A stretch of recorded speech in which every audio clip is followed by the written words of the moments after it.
kumalizika. Naamini kwa sababu numbers zinaonyesha zinakimbia vizuri. Lile eneo la mzunguko ndio eneo ambalo bado halijachanganya.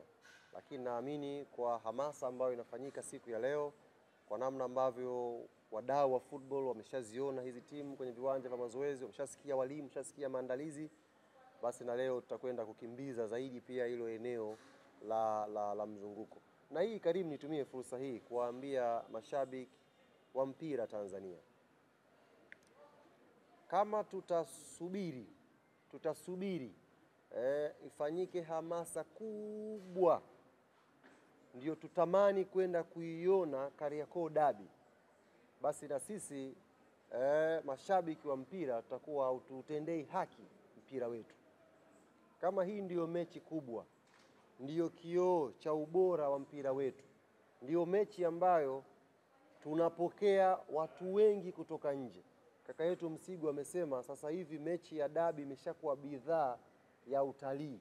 Yaani serikali yenyewe sasa haitazami kwenye jicho la mpira tu, inatazama kwenye jicho pia la utalii. Kwa maana wana namba rasmi za wageni ambao wanatoka mataifa mbalimbali kuja kwa ajili ya Kariakoo Derby. Na nyinyi ndugu zangu waandishi wa habari, mpo kwenye platform mbalimbali za kihabari za kimataifa. Mnasikia, mnaulizwa na mnaona namna ambavyo wenzetu wanajadili kuhusu mechi yetu ya Kariakoo Derby.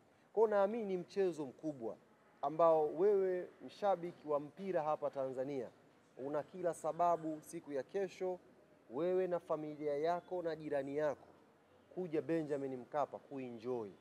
Uzuri bwana, derby hii wenzetu Azam TV wametupa slogan nzuri sana. Nzuri sana. Timu zote tumeshaamini ziko bora. Si ndio bwana? Timu zote ziko bora. Referee katikati ni Ahmed Arajiga. Automatic derby inakuwa haina kipengele. Hii nalo ni kosa hili.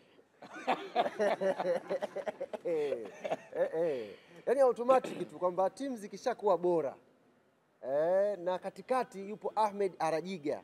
Azam TV wakamaliza pale kwamba derby haina, kweli haina kipengele. Kwa hiyo twendeni kwa wingi tukaenjoy, yani tukaenjoy ladha na ubora wa ligi yetu ya Tanzania, tukaenjoy ladha na ubora wa Kariakoo Derby.